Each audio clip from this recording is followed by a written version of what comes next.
इस वीडियो में हम रॉबर्ट गेने का अधिगम सोपानकी का सिद्धांत पढ़ेंगे। रॉबर्ट गेने ने सन 1965 में अपनी पुस्तक द कंडीशन ऑफ लर्निंग में अधिगम के 8 प्रकार बताए हैं। उन्होंने अपने प्रकारों को एक पिरामिड की आकृति में प्रस्तुत किया है। गेने ने अधिगम के 8 सोपान बताए हैं जो सरल से जटिल की ओर होता है। इनका पहला सोपान या निम्न स्तरीय सोपान है संकेत अधिगम।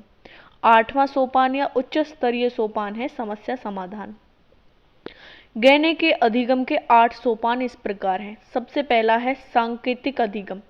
अधिगम के स्तर में संकेतों के माध्यम से सिखाया जाता है। यह अधिगम का सबसे निम्नतम स्तर है। दूसरा है उद्दीपन अनुक्रिया अधिगम। यह सीखने में बहुत ही सहायक है। किसी उद्दीपक के प्रति या उद्दीपक को देखकर जब हम क्रिया करते हैं तो उसे उद्दीपक अनुक्रिया कहलाती है।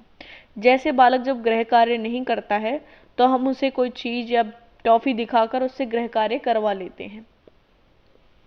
तीसरा है सरल श्रृंखला का अधिगम। जब अनुक्रिया क्रम से की जाती है तो हम उसे सरल श्रृंखला से सीखना कह सकते हैं। जैसे बालक पहले वर्णमाला सीखता है, इसके बाद 12 खड़ी, उसके बाद छोटे छोटे शब्द और अंत में किताब पढ़ना सीख जाता है, तो इसी को कहते हैं सरल श्रृंखला का अधिगम।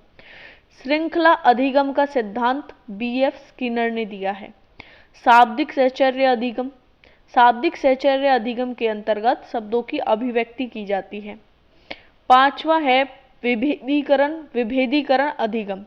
जब बालक श्रृंखला में सीख जाता है तो हम उसे शब्दों की जानकारी हो जाती है। धीरे धीरे वह वस्तुओं में भेद करना भी सीख जाता है। इसे ही विभेदीकरण अधिगम कहा जाता है। उदाहरण के तौर पर आकृतियों में अंतर करना। छठवां है संप्रत्य अधिगम। इसके अंतर्गत बालक के मस्तिष्क में वैसी ही एक संरचना बनने लगती है जैसा उसको बताया जाए। अर्थात कई वस्तुओं के सामान्य गुणों के आधार पर कोई भी शेष अर्थ को सीखना संप्रत्य सीखना कहलाता है। सातवां है नियम अधिगम। जब व्यक्ति के अंदर ज्ञान का भंडार बहुत विकसित हो जाता है तो वह नियमों को भी सीख लेता है। जैसे बड़ा होकर बालक व्याकरण के नियम जानता है, गणित के नियम जानता है, विज्ञान के नियम जानता है। यही नियम अधिगम कहलाता है। 8वां सोपान है समस्या समाधान। यह अधिगम की सर्वोत्तम और उच्चतम अवस्था है। जब बालक इस अवस्था में पहुंचता है तो वह नियमों को भी समझने लगता है और नियमों को समझने के कारण उसमें समस्या समाधान करने का गुण भी आ जाता है।